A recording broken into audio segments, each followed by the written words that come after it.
Before I start the run, here are some things you should know beforehand. Espinas can spawn in areas 2, 6, and 9. Area 2 is the worst spawn no matter what. Area 9 is the best spawn if you don't need anything special like a wire bug. Area 6 has access to the marionette spider, sleep toad, butterflame, cutterfly, morph wire bug, and a wire bug. So area 9 is only really the best if you don't need a wire bug or extra affinity. There are 2 routes that I can take to Espinas area 6. This route gets the wire bug and cutterfly, but I chose the other route because it gets the marionette spider, butterflame, and morph wire bug. Morph wire bug means more bomb counters. This route is about 7 seconds longer than the other one. Here's my build. The notable skills are Heroics, Counter-Strike, and Bloodlust.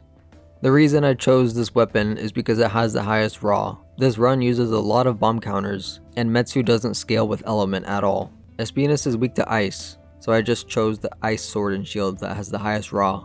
Here are the dongo I eat.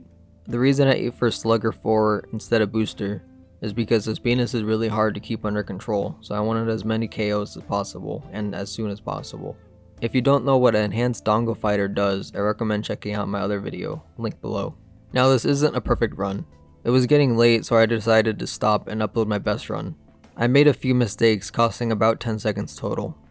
To start off, you'll notice I don't scroll swap. This is because I have Mail of Hellfire 3. Dereliction is only useful for the health drain and the resentment. For consumables, I only use the demon powder. Might Seed and Butterflame don't stack. Butterflame is 25 attack and Might Seed is 10. Astalos always spawns in area 5, so to prevent him from roaring, I use a flash bomb.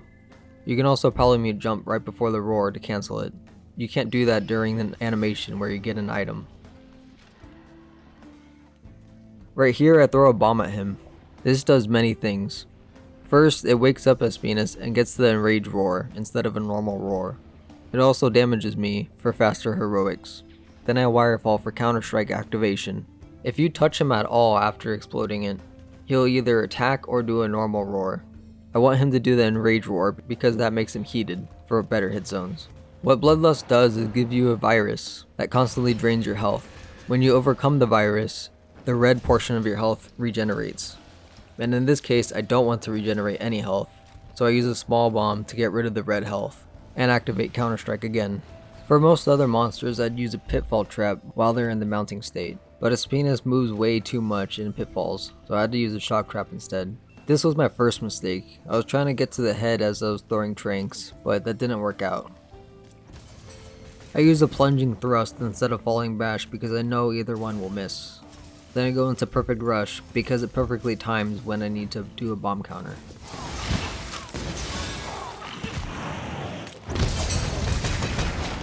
This was another mistake. My dogs made him flinch, so I couldn't get the falling bash for the KO there.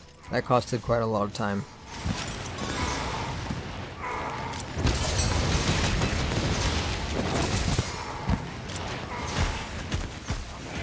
And then another mistake, I took too much time throwing the marionette spider. And then I'd throw another trank bomb down because I know the other 2 are already expired.